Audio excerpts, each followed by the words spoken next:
Basi Mungu akamwambia Gideoni, usiogope. Unapata kwamba hii mambo ya kuogopa na matatizo yale ambayo Gideoni alikuwa anapitia haikuwa kupenda kwake. Gideoni alikuwa mtu wa bidii sana.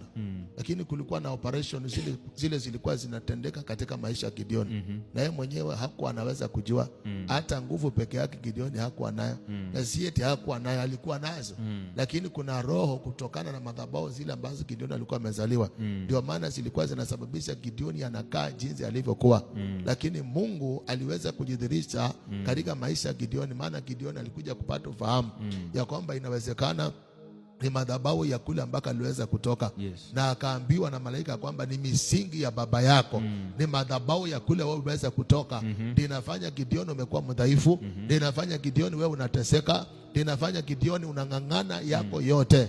Na hakuna kizuri kinakuja katika maisha yako. Naongea na mtu ambaye anang'ang'ana. Naongea na mtu ambaye amefika mwisho. Naongea na mtu ambaye amekata tamaa. Naongea na mtu ambaye anasema nimechoka na maisha yangu. Basi nataka nikwambie mtu wa Mungu, usichoke. Maana sio kupenda kwako. Kuna kitu hakiko sawa katika ulimwengu wako wa kiroho. Kuna mambo ambayo inabidi uweze kuyashughulikia. Na si kwa sababu ya wewe hauna bidii, ni kwa sababu ya nira zile ambazo uliweza kuzaliwa zimeweza kujifunga katika maisha yako. Na ndio maana unakuwa mtu ambao unazungukia mahali pamoja.